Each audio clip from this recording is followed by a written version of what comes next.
സ്ഥാപകായ ച ധർമ്മസ്യ സർവധർമ്മസ്വരൂപിണേ അവതാരവരിഷ്ഠായ രാമകൃഷ്ണായ തേ നമഃ. ലജ്ജാപടാവൃതേ നിത്യം ശാരദേ ജ്ഞാനദായികേ പാപജ്ഞാന സദാരക്ഷ കൃപാമയി നമോസ്തുതേ. നമഃ ശ്രീയതിരാജായ വിവേകാനന്ദസൂരയേ സച്ചിത് സുഖസ്വരൂപായ സ്വാമിനേ താപഹാരിണേ. ഇപ്പോൾ കഴിഞ്ഞ പ്രാവശ്യം നമ്മൾ ഗിരീഷ് ചന്ദ്ര ഘോഷിൻ്റെ ആത്മസഞ്ചാരങ്ങൾ എന്നതാണ് നമ്മളിപ്പോൾ പറഞ്ഞു വരുന്നത്. അതിൽ കഴിഞ്ഞ തവണ നമ്മളത് പറഞ്ഞത് ഭഗവാന്റെ ദേഹത്യാഗത്തിന് ശേഷം, അതായത് 1886 ശേഷം 20 വർഷം കഴിഞ്ഞ് 1906 ആയപ്പോൾ ബംഗാളിലെ 2 പ്രസിദ്ധീകരണങ്ങൾക്ക് വേണ്ടിയിട്ട് ഗിരീഷ് ചന്ദ്ര ഘോഷിനോട് ഭഗവാന്റെ എക്സ്പീരിയൻസ്, ഭഗവാനുമായിട്ട് അദ്ദേഹത്തിനുണ്ടായിരുന്ന ആ എക്സ്പീരിയൻസ് എന്താണ് എന്ന് ഒരു ലേഖന രൂപത്തിൽ എഴുതണം എന്ന് പറഞ്ഞത് ആണ് കഴിഞ്ഞ തവണ നമ്മൾ കഴിഞ്ഞ പ്രാവശ്യം പറഞ്ഞത്. അപ്പോൾ ഭഗവാനുമായിട്ട് ഇത്രയും അടുത്ത് ഇടപഴകിയതുകൊണ്ടും ആ കാര്യങ്ങളൊക്കെ വളരെ എളുപ്പത്തിൽ എഴുതാൻ പറ്റും എന്നുള്ള ഒരു ആത്മവിശ്വാസം കൊണ്ടും എഴുതാം എന്ന് ഏൽക്കുകയും ചെയ്തു. പിന്നെ എഴുതാൻ തുടങ്ങിയപ്പോഴാണ് മനസ്സിലായത് അത് അത്ര എളുപ്പമല്ല എഴുതാനെന്നുള്ളത്. കാരണം ഭഗവാനുമായിട്ടുള്ള തൻ്റെ ആ അടുപ്പം, ഭഗവാനെക്കുറിച്ച് എഴുതുക എന്ന് പറഞ്ഞത് അത്ര എളുപ്പമുള്ള കാര്യമല്ല എന്ന് അപ്പോഴാണ് ഗിരീഷ് ചന്ദ്ര ഘോഷിന് മനസ്സിലായത്. അപ്പോൾ അവിടെ കഴിഞ്ഞ തവണത്തെ ആ ഒരു ഭാഗം ചുരുക്കി പറയുന്നു എന്ന് മാത്രം. ഇന്നത്തെ ഭാഗത്തിൻ്റെ അതിലേക്ക് വരുമ്പോൾ ആ കഴിഞ്ഞ ഭാഗം ഒരല്പം കുറച്ച് ചുരുക്കി പറയാം, എന്താണ് നമ്മൾ കഴിഞ്ഞ തവണ പറഞ്ഞു നിർത്തിയത് എന്നുള്ളത്. അപ്പോൾ ഈ ഗിരീഷ് ചന്ദ്ര ഘോഷിനെ സംബന്ധിച്ചിടത്തോളം ഗിരീഷ് ചന്ദ്ര ഘോഷ് തൻ്റെ ഓർമ്മകൾ എഴുതുകയാണ്. ആ എഴുതുമ്പോൾ പറഞ്ഞത് ഗിരീഷ് ചന്ദ്ര ഘോഷ് തികഞ്ഞ ഒരു നാസ്തികനായിരുന്നു. ഈശ്വര വിശ്വാസമൊന്നുമില്ലായിരുന്നു. ഈശ്വരൻ ഉണ്ട് എന്നുള്ളത് അങ്ങനൊരു ചിന്തയേ ഇല്ല, അങ്ങനെയൊന്നുമില്ല. അപ്പോൾ ആ തരത്തിൽ വളരെ ശക്തമായി അങ്ങനെ വിചാരിച്ചിരുന്ന ആൾ. കാരണം പ്രത്യേകിച്ച് അന്നത്തെ കാലത്ത് ബുദ്ധിജീവികൾക്കിടയിൽ ഉണ്ടായിരുന്ന ഒരു രീതി അതാണ്. അന്നല്ല, എല്ലാ കാലത്തും ബൗദ്ധികമായ വ്യായാമമുണ്ട് ഈശ്വര സങ്കല്പത്തെക്കുറിച്ച്. അതിന്നുമുണ്ട്, എന്നുമുണ്ട്. പക്ഷെ അത്തരം ചിന്തകളെ എങ്ങനെയാണ് ഈശ്വരൻ മാറ്റിയെടുക്കുന്നത്, അത് ഉചിതമായ ആളുകളിൽ നിന്നത് മാറ്റിയെടുക്കുന്നത്. അല്ലാത്തവരിൽ അത് നിലനിൽക്കുക തന്നെ ചെയ്യും, ആ അവിശ്വാസം നിലനിൽക്കുക തന്നെ ചെയ്യും. പക്ഷെ ഉചിതമായ ആളുകളെ എങ്ങനെയാണ് അവരുടെ ചിന്താഗതികളെ മാറ്റിയെടുക്കുന്നത് എന്നുള്ളതാണ് ഗിരീഷ് ചന്ദ്ര ഘോഷിൻ്റെ ജീവിതത്തിലൂടെ നമുക്ക് ബോധ്യപ്പെടുന്നത്. അതാണ് ഗിരീഷ് ചന്ദ്ര ഘോഷ് എഴുതാൻ തുടങ്ങുന്നത്, എഴുതിക്കൊണ്ടിരിക്കുന്നത്.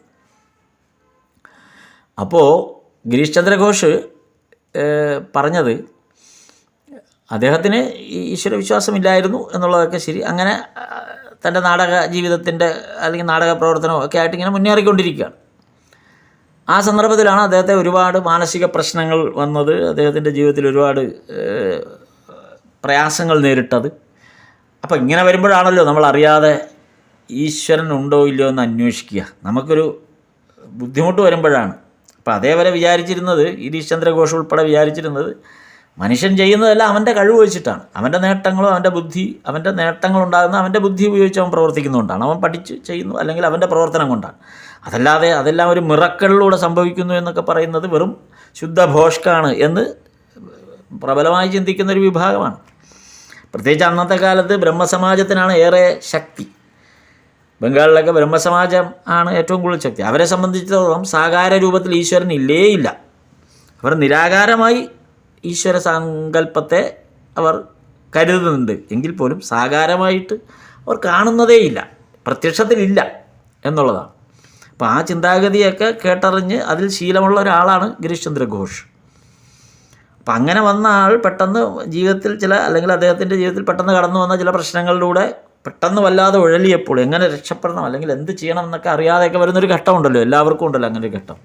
അങ്ങനെ വരുമ്പോഴാണ് നമ്മൾ അറിയാതെ നേരെ ഈശ്വരനുണ്ടോ ഇല്ലയോ എന്നൊക്കെ അന്വേഷിക്കാൻ തുടങ്ങുന്നത്, അല്ലെങ്കിൽ ഈശ്വരനെ അറിയാതെ ഈശ്വര എന്ന് വിളിച്ചു പോകുന്നത്, അല്ലെങ്കിൽ ആരെങ്കിലും പറയുന്ന പോലെ ഇന്ന ക്ഷേത്രത്തിൽ പോയി ഇന്ന വഴിപാട് കഴിച്ചാൽ ഇന്ന രീതിയിലുള്ള പ്രശ്നങ്ങളൊക്കെ മാറുമെന്നൊക്കെ അറിഞ്ഞ് നമ്മൾ പതുക്കെ ഈശ്വരീയമായ പാതയിലേക്ക് പതുക്കെ ശ്രമിക്കാൻ തുടങ്ങുന്നത്. അന്ന് പറഞ്ഞ പോലെ ഗിരീഷ് ചന്ദ്ര ഘോഷിനെ സംബന്ധിച്ചിടത്തോളം ഈ ഒരു മനസ്സിൽ ഇങ്ങനെ അലട്ടിക്കുന്ന അവൻ്റെ ജീവിതത്തിൽ അലട്ടൽ ഉണ്ടായി. അങ്ങനെ ഈശ്വരൻ്റെ കാര്യത്തിൽ ഈശ്വരീയ ഒരു താങ്ങും തണലും ഇല്ല എന്നുള്ള ഒരു സന്നിഗ്ധ ഘട്ടത്തിലെത്തിയപ്പോഴാണ് യാദൃച്ഛികമായിട്ട് ഭഗവത്ഗീതയിലെ 9-ാം അധ്യായത്തിലെ 22-ാമത്തെ ശ്ലോകം വായിക്കാൻ ഇടവരുന്നത്.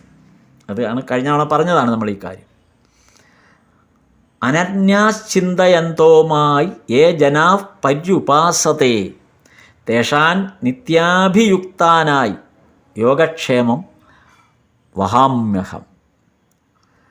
അനന്യാശ്ചിന്തയന്തോമായി യോജനാ പര്യവാസത്തെ തേഷാൻ നിത്യാഭിയുക്തനായി യോഗക്ഷേമം വഹാമ്യഹം. ചുരുക്കം ഇത്രയേ ഉള്ളൂ. എന്നിൽ മനസ്സുറപ്പിച്ചവരുടെ യോഗത്തെയും ക്ഷേമത്തെയും ഞാൻ ഏറ്റെടുക്കും എന്നാണ് ശ്രീകൃഷ്ണൻ പറയുന്നത്. ഇതാണ് ഗിരീഷ് ചന്ദ്ര ഘോഷ് വായിച്ചത്. അത് വല്ലാത്ത ഷോക്കിംഗ് ആയി ആ ഭാഗം വായിച്ചപ്പോൾ. ഷോക്കിംഗ് എന്നല്ല, അത് കുറച്ചുകൂടെ ഒരു ഹുക്ക് അല്ലേ, ഒരു ഹുക്കാണ് അത്.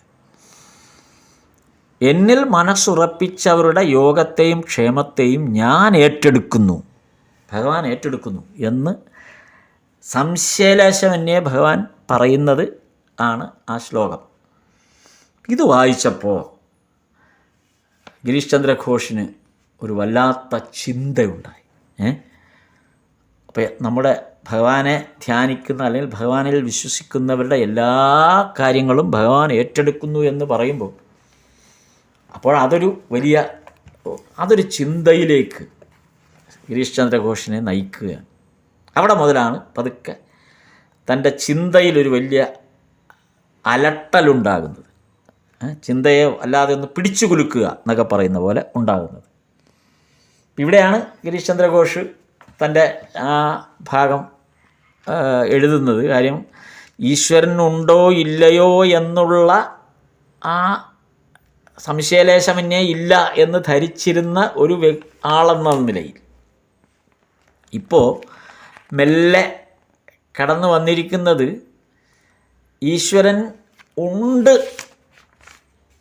എന്ന്, അതോ അല്ല ഈശ്വരൻ ഉണ്ടോ ഇല്ലയോ എന്ന ഒരു സംശയമുണ്ടെങ്കിൽ പോലും ഇല്ല എന്ന് പറയാൻ പണ്ടത്തെ പോലെ ധൈര്യമില്ല. പണ്ട് ഇല്ല എന്ന് തന്നെ ഉറപ്പിച്ച് പറഞ്ഞിരുന്നു. പക്ഷെ ഇപ്പോൾ ഇല്ല എന്ന് പറയാൻ ധൈര്യമില്ല. അങ്ങനെയാണ് അന്വേഷണം ആരംഭിക്കുന്നത്. ഗിരീഷ് ചന്ദ്ര ഘോഷ് പറയുന്നു അവിടെ മുതലാണ് അന്വേഷണം. ഈശ്വരനുണ്ടോ ഇല്ലയോ അല്ലെങ്കിൽ ഈശ്വര സാക്ഷാത്കാരം എന്താണ് എന്നുള്ള അന്വേഷണം ആരംഭിക്കുന്നത് ഈ ഒരു ഘട്ടത്തിലാണ്. അപ്പോഴാണ് അതിനൊരു ഗുരുവിൻ്റെ ആവശ്യമുണ്ട് എന്ന് ബോധ്യപ്പെടുന്നത്. വീണ്ടും മാനസിക പ്രശ്നമായി. കാരണം ഗുരുവായി ഒരു മനുഷ്യനെ സ്വീകരിച്ചതിൽ എന്താ അർത്ഥമുള്ളത്? ഈശ്വരനിലാണ് വിശ്വാസം, അല്ലെങ്കിൽ ഈശ്വരനുണ്ട് എന്നാണ് ഇനി വിശ്വസിക്കേണ്ടത്, അല്ലെങ്കിൽ അതിലേക്കാണ് പോകേണ്ടത്. അപ്പോൾ പിന്നെ ഒരു മനുഷ്യനെ ഗുരുവായി സ്വീകരിച്ചത് കൊണ്ട് എന്ത് കിട്ടാനാണ്? മാത്രമല്ല ശ്രീകൃഷ്ണനാണ് പറഞ്ഞിരിക്കുന്നത് എന്നെ മനസ്സിൽ ധ്യാനിക്കുന്നവരുടെ എല്ലാ കാര്യങ്ങളും ഞാൻ ഏറ്റെടുക്കും എന്ന് ശ്രീകൃഷ്ണനാണ് പറഞ്ഞിരിക്കുന്നത്. അപ്പോൾ പിന്നെ ശ്രീകൃഷ്ണൻ പറഞ്ഞ സ്ഥിതിക്ക് ഇനി അതൊരു മനുഷ്യനെ ആശ്രയിക്കുക എന്ന് പറയുന്നത് വ്യർത്ഥമായൊരു കാര്യം, അല്ലെങ്കിൽ അതിനത് അർത്ഥമില്ലാത്ത കാര്യമല്ലേ. മനുഷ്യനെ അല്ലല്ലോ ഇനി ആശ്രയിക്കേണ്ടത്, ഈശ്വരനെയല്ലേ ആശ്രയിക്കേണ്ടത്. അപ്പോൾ ഗുരുവായിട്ട് വരേണ്ടത് ഈശ്വരൻ തന്നെയല്ലേ, അല്ലാതെ മനുഷ്യനല്ലല്ലോ. മാത്രമല്ല ആ ശ്ലോകം ഗുരു സങ്കല്പത്തെക്കുറിച്ചുള്ള ആ ശ്ലോകവും കൂടെ ഗിരീഷ് ചന്ദ്ര ഘോഷ് മനസ്സിലാക്കി വച്ചിരിക്കുകയാണ്. എങ്ങനെ? ഗുരു ബ്രഹ്മ ഗുരു വിഷ്ണു ഗുരുദേവോ മഹേശ്വര അല്ലേ? ഗുരു ബ്രഹ്മാവാണ്, ഗുരു വിഷ്ണുവാണ്, ഗുരു മഹേശ്വരനാണ്. ഗുരു ബ്രഹ്മ ഗുരു വിഷ്ണു ഗുരുദേവോ മഹേശ്വര, ഗുരു സാക്ഷാൽ പരബ്രഹ്മ. അപ്പോൾ പിന്നെ ഇവിടെ മനുഷ്യൻ എന്നുള്ളൊരു ചിന്തയ്ക്ക് അടിസ്ഥാനം പോലുമില്ല. ഇതാണ് ഗിരീഷ് ചന്ദ്ര ഘോഷിനെ വല്ലാത്തൊരു ചിന്താഘടനയിലേക്ക് കൊണ്ടെത്തിച്ചത്. ഇതാണ് ഗിരീഷ് ചന്ദ്ര ഘോഷ് വീണ്ടും വീണ്ടും മനനം ചെയ്യാൻ ശ്രമിച്ചുകൊണ്ടിരുന്നത്. ഗുരുവിനെ എങ്ങനെ, ഗുരു ബ്രഹ്മാവാണ്, ഗുരു വിഷ്ണുവാണ്, ഗുരു മഹേശ്വരനാണ്, ഗുരു സാക്ഷാൽ പരബ്രഹ്മമാണ്. പിന്നെ ഒരു മനുഷ്യനെ പോയി ഗുരുവാക്കുന്നത് എങ്ങനെ? എങ്കിൽ പിന്നെ ഇതിൻ്റെ അർത്ഥം എന്ത്? ഈ വാക്കിൻ്റെ അർത്ഥം എന്ത്? അപ്പം അങ്ങനെയുള്ള ഒരു ഗുരുവിനെയാണല്ലോ വണങ്ങേണ്ടത്. അപ്പോൾ അത് ആ ഗുരുവിനെ എപ്പോൾ കാണാൻ പറ്റും, അല്ലെങ്കിൽ എവിടെ കാണാൻ പറ്റും? അതായി പിന്നത്തെ ചിന്ത. അപ്പോൾ അത് മനുഷ്യനാവാൻ സാധ്യതയില്ല.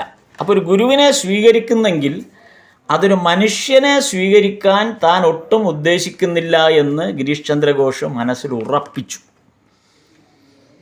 അതോടെ സംശയം വർദ്ധിക്കാൻ തുടങ്ങി. ഗുരു ഈശ്വരനാണ്, പരബ്രഹ്മമാണ്, അതേസമയം പകരം മനുഷ്യനെ ഗുരുവായി സ്വീകരിക്കേണ്ടി വരും. അപ്പോൾ അതിനെന്തോ ഒരു ചേരായ്മ, അത് ആളുകളെ പറ്റിക്കുന്നതല്ലേ അല്ലേ? ആളുകളെ ഒരു തരം കബളിപ്പിക്കുന്ന ഒരു ഒരു ഘടകമല്ലേ ഇത്?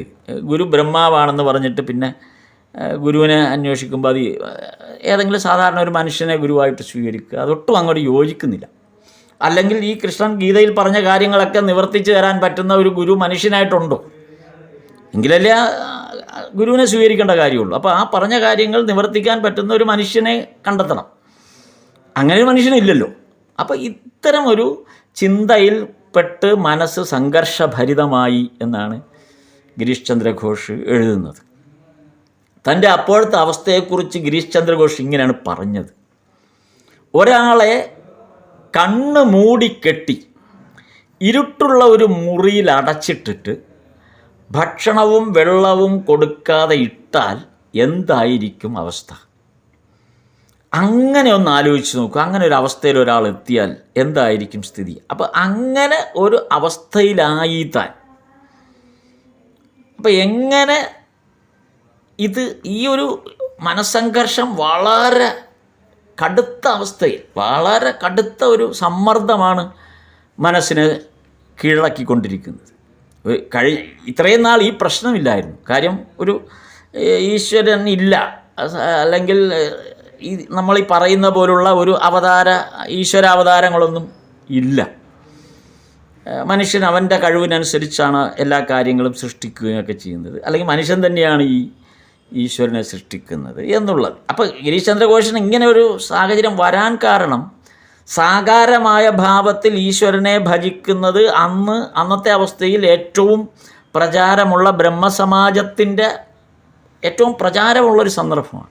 ബ്രഹ്മസമാജമാണ് അവിടെ ഏറ്റവും കൂടുതൽ പ്രബലമായത്. അപ്പോൾ ബ്രഹ്മസമാജം പോലുള്ള അവർ പോലും സാകാരനായ ഈശ്വരനെ ഉദ്ദേശിക്കുന്നില്ല. അങ്ങനൊരു സങ്കല്പമില്ല. അപ്പോൾ പിന്നെ മാത്രമല്ല, ബംഗാളിലെ അന്നത്തെ എഴുത്തുകാരായാലും ഇപ്പോൾ രവീന്ദ്രനാഥ് ടാഗോറിൻ്റെ അച്ഛൻ ഉൾപ്പെടെ ഒക്കെ ഉള്ളവരെല്ലാം, ഗിരീഷ് ചന്ദ്ര ഘോഷ്, കേശവചന്ദ്രസേനൻ, ഇവരെല്ലാം ബ്രഹ്മസമാജത്തിൻ്റെ ഉജ്ജ്വല നേതാക്കളും ബ്രഹ്മസമാജത്തിൻ്റെ ഫോളോവേഴ്സുമാണ്. എല്ലാവരും ബ്രഹ്മസമാജത്തിൻ്റെ ആൾക്കാരാണ്. അപ്പോൾ അവരെല്ലാം പറയുന്നത് എന്താണ്? സാകാര രൂപമില്ല, ഒരു ശക്തി അല്ലെങ്കിൽ ഏതോ ഒരു ശക്തിയുണ്ട് എന്നുള്ള മട്ടിലാണ്. അപ്പോൾ ഈ തരത്തിലുള്ള അങ്ങനെയുള്ള ബുദ്ധിജീവികൾക്കിടയിൽ ബ്രഹ്മസമാജം വേരുറപ്പിച്ച ചിന്തയും ഭഗവത്ഗീതയിൽ പറയുന്നത് പോലുള്ള സാഹചര്യങ്ങളും ഇത് രണ്ടും കൂടെ പൊരുത്തപ്പെടാതെ വലിയൊരു മാനസിക സംഘർഷത്തിലേക്ക് ഗിരീഷ് ചന്ദ്ര ഘോഷ് ചെന്ന് വീഴുകയാണ്. സത്യം പറഞ്ഞാൽ ഗിരീഷ് ചന്ദ്ര ഘോഷ് പറയുന്നു, ഒരു ഭ്രാന്താവസ്ഥയിലേക്ക് എത്തിപ്പോയി. അവിടെ നിന്ന് വിടുകയും ചെയ്തു, മറ്റിടത്തോട്ട് എത്തിയില്ല എന്നുള്ള മട്ടിലായി ഗിരീഷ് ചന്ദ്ര ഘോഷിൻ്റെ കാര്യം. അപ്പം അങ്ങനെ ഇരിക്കുമ്പോൾ തൻ്റെ വീടിന് മുന്നിൽ അങ്ങനെ ഇരിക്കുന്നൊരു സന്ദർഭത്തിൽ, അപ്പോൾ ആ വീടിൻ്റെ ഇരിക്കുമ്പോൾ ആ വീടിൻ്റെ മുന്നിലെ വഴിയിലൂടെ ബൽറാം ബോസിൻ്റെ വീട്ടിൻ്റെ മുന്നിലേക്കാണ് ആ വഴി. നമ്മളത് മുൻപും പലതവണ പറഞ്ഞാണ്. ഗിരീഷ് ചന്ദ്ര ഘോഷിൻ്റെ വീടിൻ്റെ മുൻവശത്തുള്ള വഴിയിലാണ് രണ്ടുപേരും ഒരു വഴിയുടെ അപ്പുറവും ഇപ്പുറമാണ്. അപ്പോൾ ബൽറാം ബോസിൻ്റെ ആ വീട്ടിലേക്ക് റോഡിലൂടെ ശ്രീരാമകൃഷ്ണദേവൻ പോകുന്നത് കണ്ടു. ശ്രീരാമകൃഷ്ണദേവനും കൂടെ കുറച്ച് ആളുകളും അവരങ്ങനെ നടന്ന് ബൽറാം ബോസിൻ്റെ വീട്ടിലേക്ക് പോകുന്നു വഴിയിലൂടെ. അപ്പോൾ ഇത് പെട്ടെന്ന് കണ്ട ഗിരീഷ് ചന്ദ്ര ഘോഷിന് ഒരു അനിയന്ത്രിതമായ ഒരു ആകർഷണം ഒരാളിലേക്ക് അന്ന് ആദ്യമായിട്ട് തോന്നിയ പോലെയായി. അപ്പോൾ ഈ ആളുകളെല്ലാം കൂടെ അങ്ങോട്ട് പോകുന്നത് കണ്ടപ്പോൾ പെട്ടെന്ന് മനസ്സിൽ ഒരു വല്ലായ്മ, ആ അങ്ങോട്ടൊന്ന് പോകണം, അല്ലെങ്കിൽ ശ്രീരാമകൃഷ്ണദേവൻ പോയ പിന്നാലെ ഒന്ന് അവിടെ പോയി എന്താണതെന്നൊന്ന് അറിയണം എന്നുള്ളൊരു ആകാംക്ഷ. അങ്ങനെ ഇത് ഈ കൂടിക്കാഴ്ച സംഭവിക്കുന്നതിന് മുമ്പ് ശ്രീരാമകൃഷ്ണദേവനെ നേരിൽ കണ്ട ചില അവസരങ്ങളെക്കുറിച്ച് ഗിരീഷ് ചന്ദ്ര ഘോഷ് ഓർത്തെടുക്കുന്നുണ്ട്. അതായത് ശ്രീരാമകൃഷ്ണദേവൻ ഈ വീടിൻ്റെ മുന്നിലൂടെ കടന്നു പോകുമ്പോൾ ശ്രീരാമകൃഷ്ണദേവനെ ഇതിനു മുമ്പ് ഗിരീഷ് ചന്ദ്ര ഘോഷ് 2-3 പ്രാവശ്യം കണ്ടിട്ടുണ്ട്, കാണാൻ അവസരം ഉണ്ടായിട്ടുണ്ട്. പക്ഷെ അന്നൊന്നും ഒരു ഈശ്വരീയ സങ്കല്പത്തിലോ അല്ലെങ്കിൽ ഒന്നും തന്നെ അങ്ങനെ തോന്നിയിരുന്നില്ല. കാര്യം ഗിരീഷ് ചന്ദ്ര ഘോഷ് എന്തായാലും ഒരു മനുഷ്യനെ ഗുരുവായി സ്വീകരിക്കാൻ തയ്യാറില്ലാത്ത ഒരാളാണ്. അതുകൊണ്ട് തന്നെ നേരിട്ട് മുൻപ് കണ്ട സന്ദർഭത്തിൽ പോലും, അതായത് ഈ പത്രത്തിലെ ലേഖനങ്ങൾ വായിച്ചിട്ടുണ്ട്, ഇന്ത്യ മിററിലൊക്കെ കേശവചന്ദ്രസേനൻ എഴുതിയതൊക്കെ വായിച്ചിട്ടുണ്ട്, ആളെ അറിയാം. പക്ഷെ ഒരിക്കലും അങ്ങനെ ഒരു ആകർഷണമൊന്നും തോന്നിയില്ല.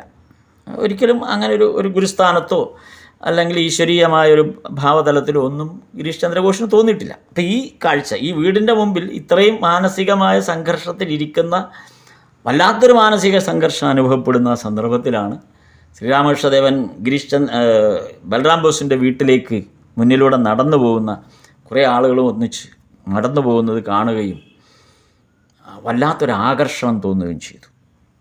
അപ്പോൾ അതിന് മുൻപ് ഏതൊക്കെ അവസരം, അപ്പോൾ ആ ഇരുന്നു കൊണ്ട് തന്നെ ഗിരീഷ് ചന്ദ്ര ഘോഷ് ആലോചിക്കുന്നുണ്ട്, ഈ മനുഷ്യനെ ഞാൻ ഇതിനു മുമ്പ് പലതവണ കണ്ടിട്ടുള്ളതാണ്, 2-3 തവണ കണ്ടിട്ടുണ്ടല്ലോ. അപ്പോൾ ആ കണ്ട നിമിഷങ്ങളിലൂടെ ഗിരീഷ് ചന്ദ്ര ഘോഷ് ഒന്ന് സഞ്ചരിക്കുകയാണ്. ഇത് ലേഖനത്തിന് വേണ്ടി എഴുതിയ ഫോർമാറ്റാണ് എന്ന് ആലോചിക്കണം. അതുകൊണ്ട് ആ ലേഖനമെഴുത്തിൻ്റെ ഒരു നാടകീയത, ഒരു നാടകകൃത്തായ അല്ലെങ്കിൽ നാടകരചയിതാവായ ഗിരീഷ് ചന്ദ്ര ഘോഷ് എഴുതുമ്പോൾ ആ നാടകീയത മുഴുവനും ഈ ലേഖനത്തിലുണ്ട്. ഈ പറഞ്ഞു വരുന്ന ഈ രംഗങ്ങളിലെല്ലാം ആ നാടകീയമായ ഭാവമുണ്ട് എന്നും കൂടെ നമ്മൾ മനസ്സിലാക്കണം. അപ്പോൾ ഗിരീഷ് ചന്ദ്ര ഘോഷിൻ്റെ ലേഖനത്തെ ബേസ് ചെയ്താണിത്. അപ്പോൾ ആ ലേഖനം ഇങ്ങനെ ഈ രീതിയിലാണ് അവതരിപ്പിക്കുന്നത്. ഇതിനു മുമ്പ് ഇദ്ദേഹത്തെ 3-4 തവണ കണ്ടിട്ടുണ്ടല്ലോ. അപ്പോൾ ആ കണ്ട ഭാഗങ്ങളിങ്ങനെ ഗിരീഷ് ചന്ദ്ര ഘോഷിൻ്റെ മനസ്സിലൂടെ ഒരു ഡ്രാമയിൽ എന്ന പോലെ അല്ലെങ്കിൽ ഇതുപോലെ ഇങ്ങനെ മനസ്സിലൂടെ പോവുകയാണ്. അപ്പോൾ അതുകൊണ്ടാണ് ആ ലേഖനം ഗിരീഷ് ചന്ദ്ര ഘോഷിൻ്റെ ആത്മസഞ്ചാരങ്ങൾ എന്ന് പറയുന്നത്. അപ്പോൾ ദക്ഷിണേശ്വരത്ത് ഒരു പരമഹംസൻ താമസിക്കുന്നുണ്ട് എന്ന അറിവ് ഇന്ത്യ മിററിൽ വായിച്ചാണ് ഗിരീഷ് ചന്ദ്ര ഘോഷ് ആദ്യം അറിയുന്നത്. അങ്ങനെയാണ്. അപ്പോൾ അതിനെ ഓർത്തെടുക്കുകയാണ്. തൻ്റെ കഴിഞ്ഞ കാലങ്ങളിൽ എങ്ങനെയാണ് ശ്രീരാമകൃഷ്ണ പരമഹംസനെ തനിക്ക് ആ അറിവ് ലഭിച്ചത് എങ്ങനെയെന്നുള്ള ഇതിലേക്ക് തിരിഞ്ഞു പോകുന്ന ഒരു ഫ്ലാഷ് ബാക്കിലൂടെ സഞ്ചരിക്കുകയാണ് ഗിരീഷ് ചന്ദ്ര ഘോഷ്. അപ്പോൾ ദക്ഷിണേശ്വരത്തൊരു പരമഹംസൻ താമസിക്കുന്നുണ്ട് എന്ന അറിവ് ഇന്ത്യ മിററിൽ വായിച്ചതായിട്ട് ഗിരീഷ് ചന്ദ്ര ഘോഷ് ഓർക്കുകയാണ്.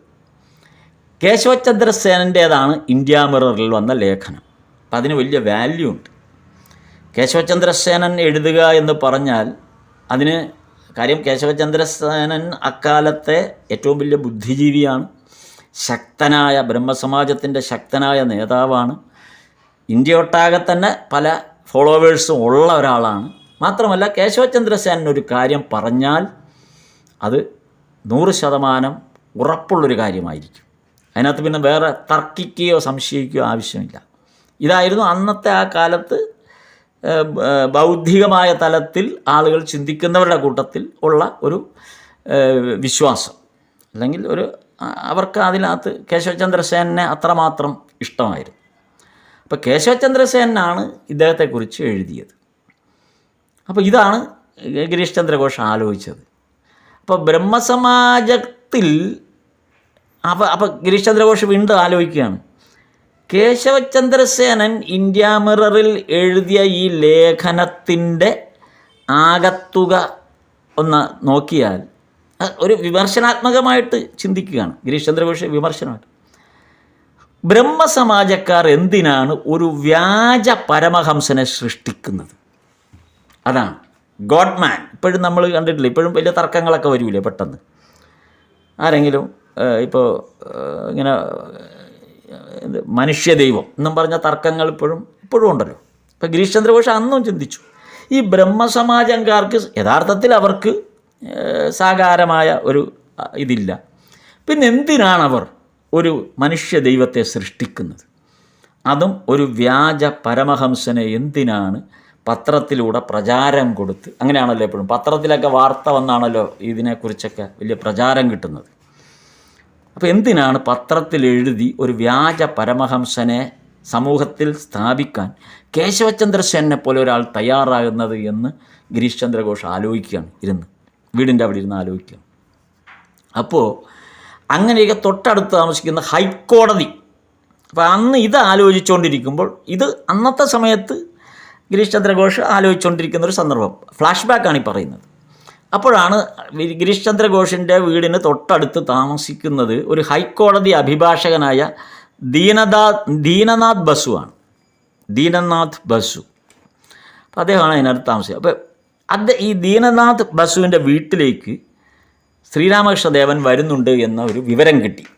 അപ്പോൾ ഈ സംശയമായിട്ട് ഇങ്ങനെ ഇരിക്കുകയാണ്, മനുഷ്യ ദൈവത്തിൻ്റെ കാര്യമൊക്കെ പറഞ്ഞ് ഇങ്ങനെ ഇരിക്കുമ്പോഴാണ് ഈ ഒരറിവ് കിട്ടുന്നത്. അപ്പോൾ നമ്മുടെ ഗിരീഷ് ചന്ദ്ര ഘോഷ് വിചാരിച്ചു, എന്നാൽ അവിടെ പോയി ഒന്ന് നോക്കിയാൽ, ഒന്ന് പരീക്ഷിച്ചാൽ തരക്കേടില്ല.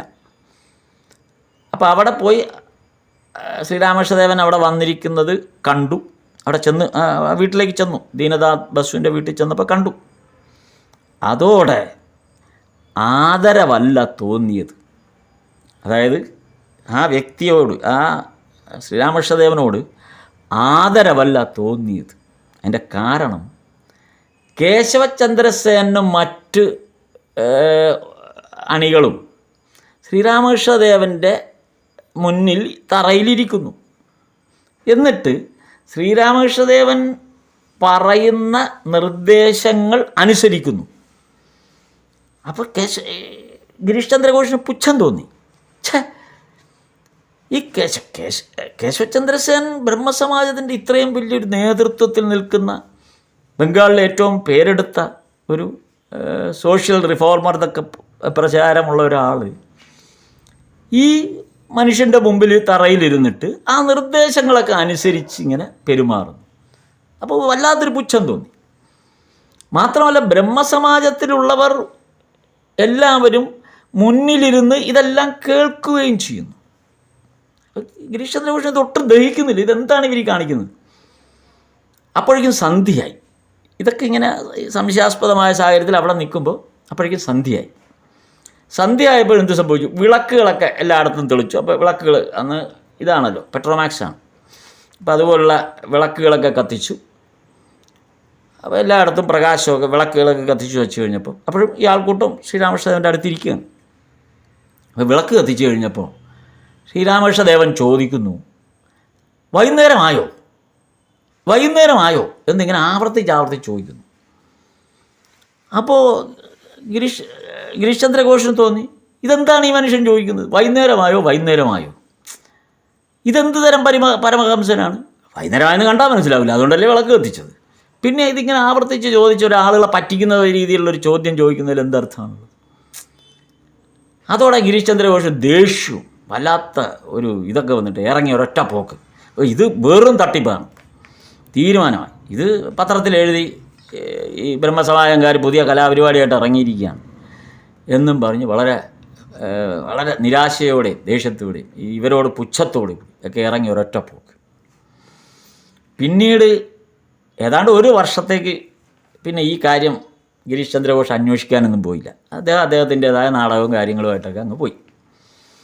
അങ്ങനെ ഇരിക്കുമ്പോൾ വീണ്ടും ഒരു ദിവസം ബൽറാം ബോസിൻ്റെ വീട്ടിൽ ശ്രീരാമകൃഷ്ണദേവൻ വരുന്നു. അപ്പോൾ ഏതാണ്ട് ഒരു വർഷമായി. അപ്പോൾ ബൽറാം ബോസിൻ്റെ വീട്ടിൽ വരുന്നു.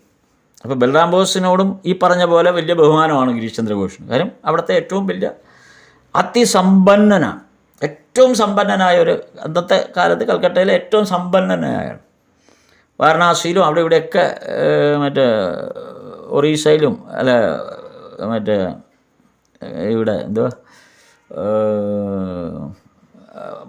ഒക്കെ കെട്ടിടങ്ങളും വലിയ താമസ സൗകര്യങ്ങളും ഒക്കെയുള്ള അങ്ങനെയുള്ള ഒരു ഇത്. അപ്പോൾ ഇത്രയും വലിയ സമ്പന്നനായ ഒരു ആൾ ബൽറാം ബോസിനെ പോലുള്ളൊരു വലിയ സമ്പന്നൻ. അപ്പോൾ അദ്ദേഹമാണ് അയൽവക്കം, അതുകൊണ്ട് ആ അദ്ദേഹത്തെക്കുറിച്ച് വലിയ മതിപ്പാണ്. അപ്പോൾ കൊണ്ടുള്ള ശ്രീരാമകൃഷ്ണദേവൻ അവിടെ വരുന്നു. അപ്പോൾ എന്നാൽ ഒന്നുകൂടെ ഒന്ന് പോയേക്കാം. കാര്യം നേരത്തെ ദീനനാഥ് ബസുവിൻ്റെ വീട്ടിൽ, അതും ഹൈക്കോടതി ഇതാണ്, അഭിഭാഷകനൊക്കെയാണ്, വലിയ വലിയ ആൾക്കാരാണ് എല്ലാവരും. എന്നാൽ ഇതാകുമ്പോൾ ഏറ്റവും സമ്പന്നനായ ആൾ. എന്നാൽ നോക്കിയേക്കാം അവിടെ എന്താണ് സംഭവിക്കുന്നതെന്നൊന്ന് കണ്ടേക്കാം എന്നും വിചാരിച്ച് നേരെ ബൽറാം ബസുവിൻ്റെ അതുവരെ വീട്ടിലേക്കൊന്ന് പോയേക്കാം എന്ന് വിചാരിച്ചപ്പോൾ അതുവരെ ഈ ഗിരീഷ് ചന്ദ്രഘോഷ് വിചാരിച്ചിരുന്നത് പരമഹംസനായ ഗുരുക്കന്മാർ. അപ്പം ഗിരീഷ് ചന്ദ്രഘോഷിന് ഇതിനിടയിൽ നേരത്തെ ഉണ്ടായ ആ ഒരു വർഷം മുമ്പ് കണ്ടതിൻ്റെ ഒരു അഭിപ്രായമില്ലായ്മ നിലനിൽക്കുകയാണ്. അതിൻ്റെ അഭിപ്രായമില്ലായ്മ നിലനിൽക്കാൻ ഒരു കാരണം ഗിരീഷ് ചന്ദ്രഘോഷ് സ്വയം മനസ്സിലാക്കി വച്ചിരിക്കുന്നത്, ഈ പരമഹംസൻ എന്നൊക്കെ പറഞ്ഞാൽ അല്ലെങ്കിൽ വലിയ ഗുരുക്കന്മാർ എന്നൊക്കെ പറയുമ്പോൾ അവരൊന്നും സാധാരണ ആരോടും ഇങ്ങനെ സംസാരിക്കുകയൊന്നുമില്ല. മിക്കവാറും മൗനമായിരിക്കും അവർ. ഇങ്ങനെ വളരെ ഗൗരവപൂർവ്വം മൗനമായിട്ട് അങ്ങനെ ഇരിക്കും. വളരെ മൂളുകയോ ഒക്കെ ചെയ്യും. അങ്ങനെ വളരെ ഗൗരവത്തോടുകൂടി ഇരിക്കുന്നവരാണ് ഈ പരമഹംസന്മാർ. ഇത് ഗിരീഷ് ചന്ദ്രഘോഷിൻ്റെ ഭാവനയാണ്. അങ്ങനെയുള്ള ആളാണ് പരമഹംസന്മാർ. ആരോടും അങ്ങനെ ചെയ്യില്ല. പിന്നെ മറ്റാരെയും പരമഹംസന്മാർ തൊഴൂല. അതാണ് അടുത്ത ഒരു ലക്ഷണം. പരമഹംസൻ്റെ ലക്ഷണങ്ങൾ ഇദ്ദേഹം കണ്ടുപിടിച്ച് വച്ചിരിക്കുന്നതാണ്. മറ്റാരെയും തൊഴൂല. പിന്നെ വേറെ ആരെയും അഭിവാദ്യം ചെയ്യില്ല. മറ്റാളുകളെ പേരെടുത്ത് വിളിക്കില്ല. അങ്ങനെയൊന്നും അഭിവാദ്യം ചെയ്യില്ല. ഇനി മറ്റുള്ളവർ കൂടുതൽ നിർബന്ധം പിടിച്ചാൽ, ഇനിയിപ്പോൾ ആരെങ്കിലും കൂടെ മുന്നിൽ വരുന്ന ആളുകൾ ഏതെങ്കിലും തരത്തിൽ നിർബന്ധിച്ച് എന്തെങ്കിലും പരമഹംസന്മാരോട് ഈ ഗുരുക്കന്മാരോട് പറഞ്ഞാൽ, അങ്ങനെയാണെങ്കിൽ മാത്രം, അത്രയും നിർബന്ധിച്ചാൽ, മറ്റുള്ളവരിങ്ങനെ നിർബന്ധിച്ച് അല്ലെങ്കിൽ ഒരുപാട് പരിശ്രമിച്ച് ഈ പരമഹംസനോട് അടുക്കാൻ ശ്രമിച്ചാൽ ചിലപ്പോൾ അവരെ സേവിക്കാൻ അനുവദിക്കും. അങ്ങനെയാണ് പരമഹംസൻ്റെ ലക്ഷണം. അല്ലാതെ അടുപ്പിക്കില്ല. ഒരുപാട് കഷ്ടപ്പെട്ടാൽ മാത്രമേ ഒരു സേവിക്കാൻ ഒരു അവസരമെങ്കിലും കൊടുക്കൂ. നോക്കൂ, അത് ഗിരീഷ് ചന്ദ്രഘോഷ് ഒരു പരമഹംസനെ സംബന്ധിച്ച് ഉള്ള അദ്ദേഹത്തിൻ്റെ മനസ്സിലുള്ളൊരു ചിത്രമാണ് പരമഹംസൻ്റെ. നമുക്കും ഇത് വായിക്കുമ്പോൾ നമുക്ക് മനസ്സിലാവും ഇത് ഗിരീഷ് ചന്ദ്രഘോഷിൻ്റെ അല്ല, ഒരുമാതിരിപ്പെട്ട ഇന്നത്തെ കാലത്ത് നമ്മുടെയൊക്കെ പലരുടെയും മനസ്സിൽ ഈ ഗുരുക്കന്മാരെക്കുറിച്ചുള്ളൊരു സങ്കല്പം ഇങ്ങനെയൊക്കെ തന്നെയാണ്. ഇങ്ങനെയൊക്കെയാണ് അവർ ഇരിക്കേണ്ടത്.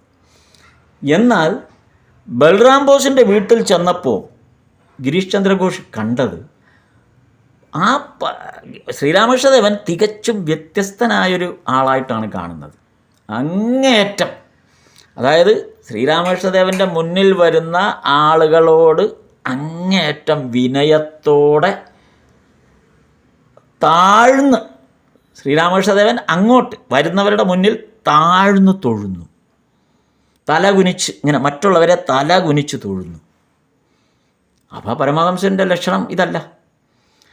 മാത്രമല്ല, അങ്ങനെ ഈ അല്പം ജിജ്ഞാസയോടെ അവിടെ നിൽക്കുന്നതിനിടെ അവിടെ ഉണ്ടായിരുന്ന, അപ്പോൾ ഇങ്ങനെ വീണ്ടും വീണ്ടും നിരീക്ഷിക്കുകയാണ് ഇദ്ദേഹം.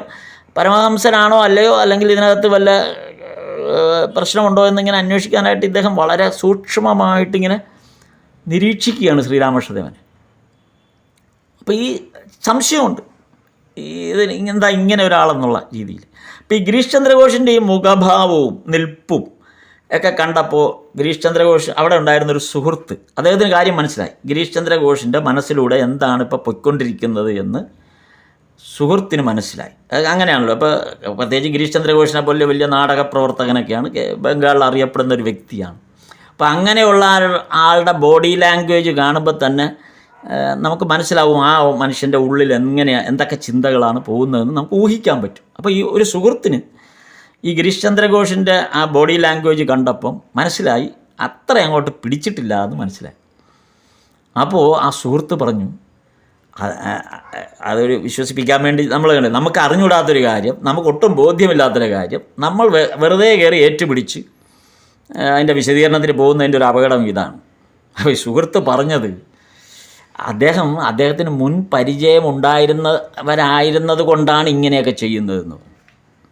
അതാണ്. അപ്പോൾ ഗിരീഷ് ചന്ദ്ര ഘോഷിൻ്റെ സംശയത്തിന് നിവർത്തി കണ്ടുപിടിക്കാൻ ഇദ്ദേഹം വെറുതെ ആവശ്യമില്ലാത്ത സുഹൃത്തൊരു എക്സ്ക്യൂസ് കണ്ടുപിടിച്ചതാണ്. എന്തുകൊണ്ട് ഭഗവാൻ ഇങ്ങനെയൊക്കെ പെരുമാറുന്നു എന്നുള്ളതിൻ്റെ ഒരു എക്സ്ക്യൂസ് കണ്ടതാണ്. അതിനാണ് സുഹൃത്ത് പറഞ്ഞത് അദ്ദേഹം ഇങ്ങനെ മുൻ പരിചയമുള്ള ആളുകളെയൊക്കെ കാണുമ്പോൾ ഇങ്ങനെയൊക്കെ ചെയ്യും, അല്ലാതെ മറ്റ് കാര്യമൊന്നുമില്ല അതിനകത്ത് എന്ന് പറഞ്ഞ് ബോധ്യപ്പെടുത്താൻ ശ്രമിക്കുകയാണ്. അപ്പം അങ്ങനെയുള്ളവരെയാണ് ഈ വണങ്ങിയതും തമാശ പറഞ്ഞ് അല്ലെങ്കിൽ സംസാരിച്ചതും എന്നൊക്കെ പറയും. അപ്പോൾ അടുത്ത സംശയം, അവിടെ ഉണ്ടായിരുന്ന ഒരു പെൺകുട്ടിയോട് വളരെ സ്നേഹപൂർവ്വം വളരെ അടുത്ത് പരിലാളനകളോടെ ശ്രീരാമകൃഷ്ണദേവൻ പെരുമാറി. അപ്പോൾ ഈ സുഹൃത്ത് ഒന്ന് പേടിച്ചുപോയി. അയ്യോ ഇനി അത് വല്ല തെറ്റിദ്ധരിക്കുമോ എന്ന് പേടിച്ചിട്ട് പറഞ്ഞു, അത് വേറെ കുഴപ്പമൊന്നുമില്ല, ആ പെൺകുട്ടി നേരത്തെ ഒരു ഭക്തിഗാനം ആലപിച്ചിരുന്നു. അപ്പോൾ ആ ഭക്തിഗാനം ആലപിച്ചപ്പോൾ അത് ശ്രീരാമകൃഷ്ണദേവന് ഇഷ്ടപ്പെട്ടു. അങ്ങനെ ഇഷ്ടപ്പെട്ടത് കൊണ്ടാണ് ആ പെൺകുട്ടിയുമായിട്ട് അദ്ദേഹം വളരെ ആ പെൺകുട്ടിയെ അനുഗ്രഹിക്കുകയും ഒക്കെ ചെയ്യുന്നത്, അല്ലെങ്കിൽ ആ പെൺകുട്ടിയോട് കൂടുതൽ വാത്സല്യത്തോടു കൂടി പെരുമാറുന്നതിൻ്റെ ഒരു കാരണം ആ പെൺകുട്ടി നല്ല പോലെ ഭക്തിഗാനം പാടുന്നത് കൊണ്ടാണ്. ഇതോടെ കേട്ടപ്പോൾ ഗിരീഷ് ചന്ദ്ര ഘോഷിന് അങ്ങ് ദേഷ്യം വന്നു. കാര്യം മനസ്സിലായി ഇത് ശരിയായ വഴിയല്ല, ഇതൊക്കെ ആളുകൾ വെറും തട്ടിപ്പുമായിട്ട് ഇറങ്ങിയിരിക്കുകയാണ്. അതിന് ഒരു കാര്യകാരണങ്ങൾ കണ്ടുപിടിക്കാൻ ഇതേപോലെ കുറേ ആൾക്കാർ. അത് ഗിരീഷ് ചന്ദ്ര ഘോഷിന് അതങ്ങ് ഒട്ടും ബോധിച്ചില്ല. ഈ സുഹൃത്തിൻ്റെ വിവരണം കൂടെ ആയതോടുകൂടി സംഗതി മുഴുവൻ ഗിരീഷ് ചന്ദ്ര ഘോഷിന് ഒട്ടും ഇഷ്ടപ്പെട്ടില്ല. ഇനി കൂനുമ കുരു പോലെയാണ് ചില കാര്യങ്ങൾ. അപ്പോഴാണ് അന്നത്തെ ആ കാലത്തെ ഏറ്റവും പ്രചാരത്തിലുള്ള ബംഗാളിലെ ഏറ്റവും പ്രമുഖമായ ഒരു പത്രം അമൃത ബസാർ പത്രിക. അപ്പോൾ ഈ അമൃത ബസാർ പത്രങ്ങൾ തമ്മിൽ എപ്പോഴും ഒരു ഇതുണ്ടല്ലോ. അപ്പോൾ ഈ ഗിരീഷ് ചന്ദ്ര ഘോഷ് നമ്മുടെ ഇയാൾ കേശവചന്ദ്രസേനൻ്റെ ആണ് ഇന്ത്യ മിറർ ഉൾപ്പെടെയുള്ള പത്രം. അപ്പോൾ അതിൻ്റെ ഒരു പ്രതിപക്ഷ സ്ഥാനത്ത് നിൽക്കുന്നവരാണ് മറ്റേ പത്രം. ഇപ്പോൾ ഇവിടെ തന്നെ നമ്മുടെ പല പ്രമുഖ പത്രങ്ങളും അങ്ങോട്ടും ഇങ്ങോട്ടും മത്സരമുള്ള പോലെ. ഇപ്പോൾ ആനന്ദ ബസാർ പത്രിക അതിൻ്റെ ഓപ്പോസിറ്റ് സൈഡിലുള്ള പത്രമാണ്. അപ്പോൾ ആ ആനന്ദ ബസാർ പത്രികയുടെ അന്നത്തെ പത്രാധിപരാണ് ശിശിർ ഘോഷ്. അദ്ദേഹം അവിടെ യാദൃച്ഛികമായിട്ട് ബൽറാം ബോസിൻ്റെ വീട്ടിൽ വന്നു. ഈ ബൽറാം ബോസിൻ്റെ വീട്ടിൽ എല്ലാ പ്രമുഖരായ എല്ലാവരും വരും.